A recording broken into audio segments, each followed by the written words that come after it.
Bonjour à tous, c'est Kevin Nicas de la société NK Agency. Donc moi j'accompagne les entreprises à performer dans leurs résultats. Je travaille notamment sur l'acquisition client, la stratégie marketing ou même les points de blocage qui peuvent limiter l'entreprise dans sa croissance. Et donc je voulais te partager aujourd'hui une vidéo sur la clé pour réussir dans son business qui est à mon sens essentielle.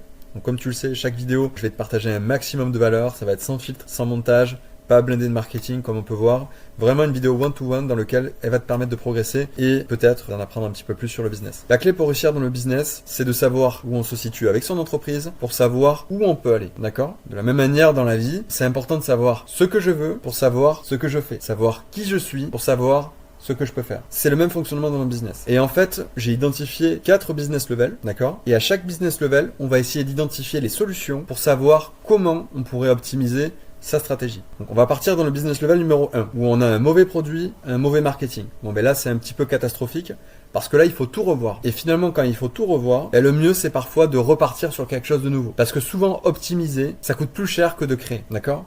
Donc si on a un mauvais produit et un mauvais marketing, le produit il ne plaît pas, on a des mauvais retours clients, on n'arrive pas à le vendre. Le marketing, ben, finalement on dépense 0 budget publicitaire, où on voit que ça fait 0 écho, on a de très mauvais retours sur la publicité. Ben, dans ces cas-là, il vaut mieux repartir sur une page blanche et partir sur un nouveau produit. Maintenant, on va partir sur le business level numéro 2. D'accord ? On a un mauvais produit, mais on a un bon marketing. En réalité, un mauvais produit, ça n'existe pas vraiment. Un mauvais produit, c'est toujours un mauvais positionnement. Pensez bien que vous pouvez vendre n'importe quel produit sur Wish.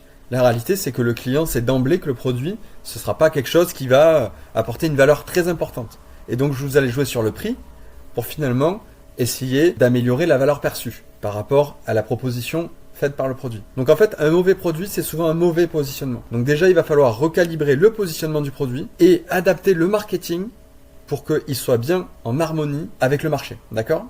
Donc ça, c'est important. Comment on améliore son marketing ? C'est simple. On communique sur les différents canaux d'acquisition sur lesquels notre client type ou notre profil persona va être dessus. Donc il va falloir traquer le comportement de notre client idéal et de se positionner dessus avec un message qui le séduit pour pouvoir le convaincre d'acheter notre produit. Et donc maintenant vous êtes au business level numéro 3. Vous avez un bon produit, un mauvais marketing. Dans ce cas-là, vous êtes déjà plus avancé que beaucoup de monde parce que vous avez un produit qui a démontré son efficacité. Donc maintenant que vous avez une machine qui fonctionne, il va falloir utiliser le marketing pour être un levier afin de vous permettre d'avoir la croissance que vous méritez. D'accord ? Et donc, maintenant que vous avez identifié votre bon positionnement, il va falloir communiquer sur toutes les places de marché où se situent vos clients. Je vais identifier mon client spécifique.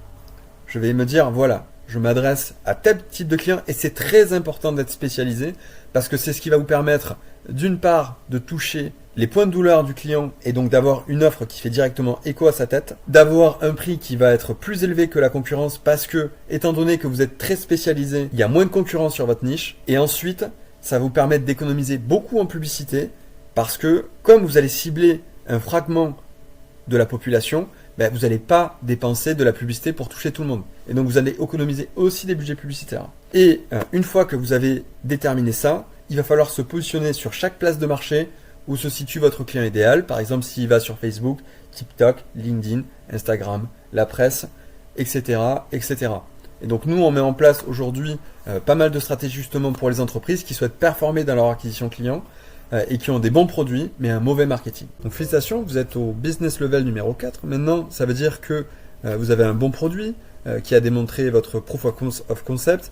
Ça veut dire que les clients sont satisfaits, le marketing donne des résultats, vous avez des bons retours sur les campagnes publicitaires, mais maintenant, vous n'avez plus le temps de développer votre entreprise. Vous êtes tellement consacré à l'opérationnel que vous êtes focus sur les tâches afin de délivrer un bon produit, assurer le SAV, gérer la communication, gérer les employés. C'est le cas pour beaucoup de PME, c'est les entreprises qu'on accompagne. Et finalement, comme vous n'avez pas assez automatisé, aujourd'hui vous êtes bloqué dans un processus opérationnel et vous n'avez plus assez de clarté mentale pour dégager du temps afin de faire de la stratégie et développer votre entreprise. Et donc nous aujourd'hui on aide beaucoup d'entrepreneurs comme ça qui sont dans ce genre de situation et en fait on essaie d'automatiser au maximum les tâches à faible valeur ajoutée notamment parfois en essayant de minimiser les charges salariales, mais aussi en essayant d'utiliser des outils avec l'IA comme Zapier ou autres, afin d'automatiser des process et que l'employeur n'ait plus à gérer tout de temps pour ces tâches qui n'apportaient pas forcément de valeur ajoutée. Voilà, donc cette vidéo est maintenant terminée, donc j'espère que tu as compris au mieux quel était l'intérêt de maîtriser son business level afin de solutionner au mieux les problématiques dans son entreprise. Maintenant, si tu as aimé cette vidéo, n'hésite pas à t'abonner, à partager ou même à commenter la vidéo, ça me fera super plaisir de pouvoir échanger avec toi.